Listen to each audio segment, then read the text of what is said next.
I don't know if y'all could see the moon. So we got the sun chase moon. That's what we have right now. We will call that, or the ancestors will call that, the sun chasing the moon.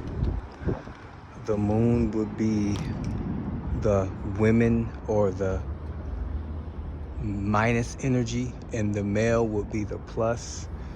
But you got the moon that's bringing the night, but the moon signifies the night, but at the same time, you don't necessarily have to see the moon at night.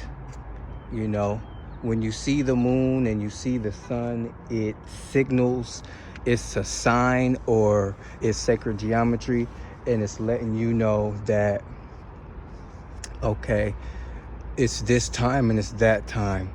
You know what I mean? And this type of this stuff been going on for a long time, trying to understand what goes on in the heavens, because what's in the heavens dictates what's going to be happening on earth. So we have the sun, which is fire, and then we have the moon, which is water or ice. The sun could be electricity or fire.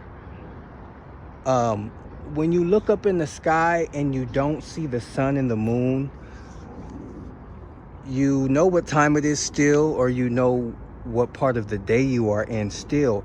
A lot of times when you are speaking of, you know, distance and at vanishing points and such, in reference to where you are on a plane or on a map, what I have learned is it's all limited upon the person.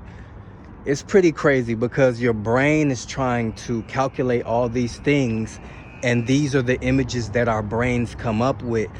You have to understand how much bits of information are around when you're looking at nature.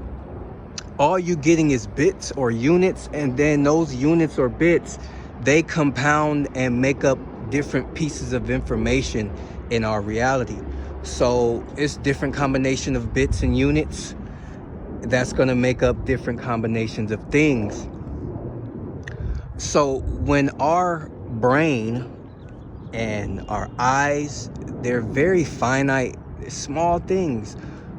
On a grand scale, we're trying to like focus and look at certain things, and it's not allowing it. Our brain is like a syntax error, or it kind of doesn't compute. And then we get things such as vanishing points and things where we don't understand what's going on, kind of like mirages and things of that nature.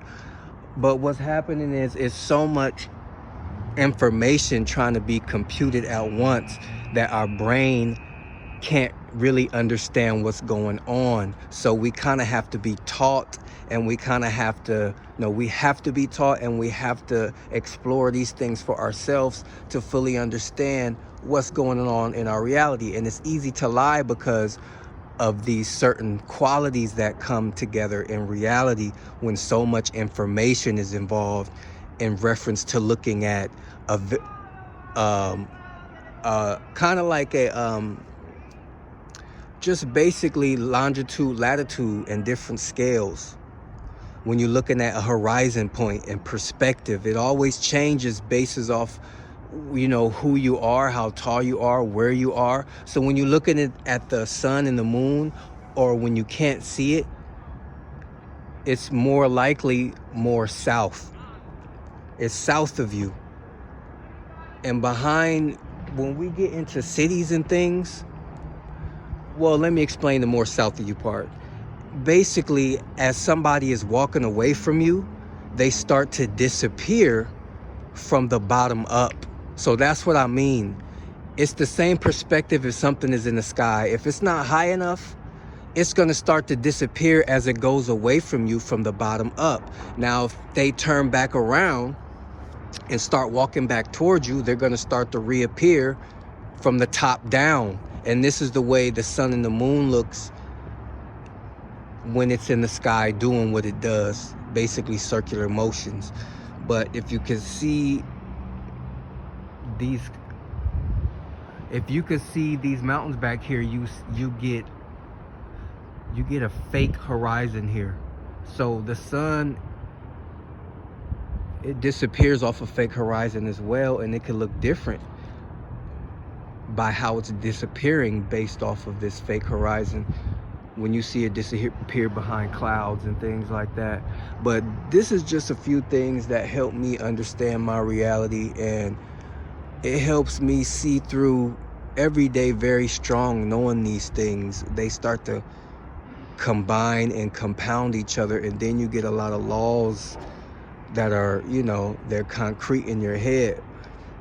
But this sun back here is definitely taken over by all these fake clouds. You know, they don't want us to be able to peep this every day. Once we start paying attention to this stuff every day, then we'll be good to go, and we can actually start to feel and know what is real and what we need to do every day to confirm what is real to us, and forget all the fake shit. The irreplaceable shit is what you need to confide in, and what you need to spiritually grow. Learn about the deeper irreplaceable things and be involved in that.